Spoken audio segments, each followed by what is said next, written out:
So doing this TSI, we just did this 1 2-acre piece. I mean, actually 10 or 20 acre piece. We just did in about an hour. That's right. No. Speedy Gonzalez. Exactly right. No. So I didn't realize how efficient or how the hack and squirt, the axes, I'm just thinking chainsaws in my eyes, just ripping through. And most people do when it comes to TSI. Yeah, and they it takes think only about that. 10 times longer. Yeah. I don't care if you have these nice steels or Milwaukee's, the electrics as quick as you can be. Yep. It's incredible. And then you have debris load on the ground, all of that. So within doing all of that, you're obviously opening everything up for more new growth. Yeah. Which is what the whole goal of it.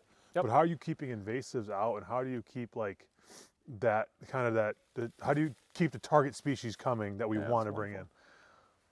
It's burn rotation. Number one is keeping up with fire consistently, not letting, let's say if it's a 3-year burn unit like this slope is, not letting it go 5 years, letting more growth occur in that time frame that hasn't been reset, right? But the other thing that I look at when prescribing all this out of when to actually do TSI before you open up the canopy is, I have to know if there's a basis of existing invasives in the timber yet. Okay. If there is, I just came from a couple sites in North Missouri and Kentucky where before we even talk about open up the canopy, we have to address the understory that is full of invasives: bush honeysuckle, autumn olive, cerisa, multiflora rose. You have a sprig or two of multiflora rose in here, but nothing that I'm like, we have to address that before we open up and give sunlight to the understory.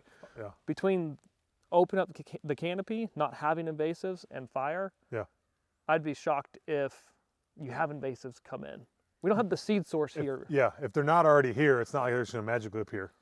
Not to an extent where we have to get really worried about it. We may need to step in, down the road and do some spot treatment occasionally.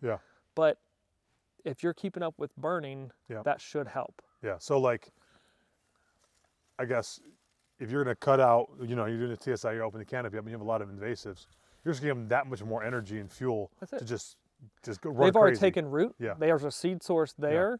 So you can't go to TSI first. You have to start with managing the understory.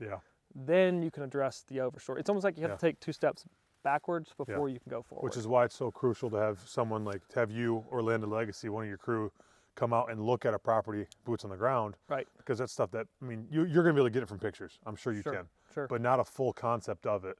Where it's like, okay, this is what needs to happen first. It's kind of like, I think you need to do this, but I couldn't tell you exactly. That's where we've got virtual options, but we also have the boots on the ground.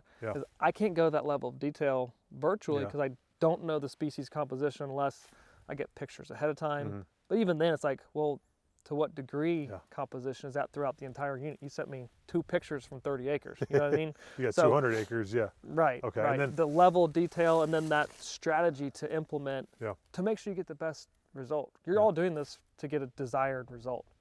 And it would stink to spend the money, time, energy to go do all the heavy lifting to just give life to invasives. And that's exactly it. And then and when you have trees that have vines wrapped all around them or whatever, and let's say it's one you're cutting that tree out, what's going to keep that vine from going to the next stuff? Do you treat vines as well?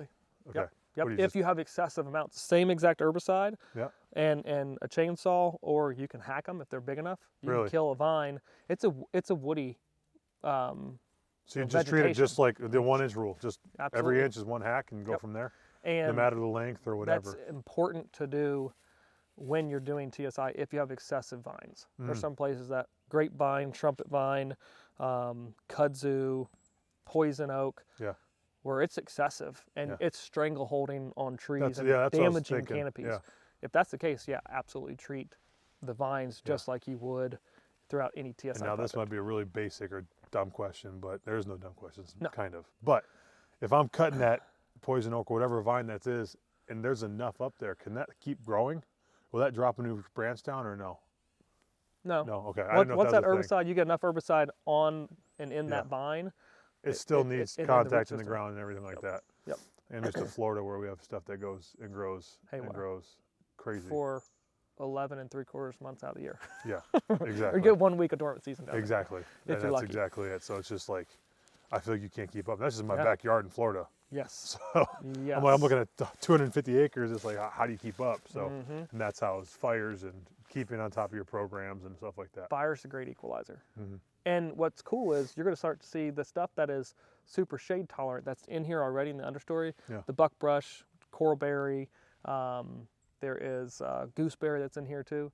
You're going to start to see those wane when you start hitting them with fire as they're greening up. You're going to see different natives start to take their place because you're really changing the microclimate underneath of everything as you open up the canopy and start to wane, move from shade tolerant to more shade loving, or excuse me, sun loving species. You're going to see that shift, and that takes years.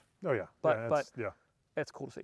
You get more forage, more cover. Just see the property change over the years, and just absolutely what it really was back in the day. Ideally, crap. I had another question. I forgot what it was. We'll keep walking. We'll get more. I will. You start cutting some. I might jump over there and start cutting some cedars. Mine don't look good as Justin's, huh?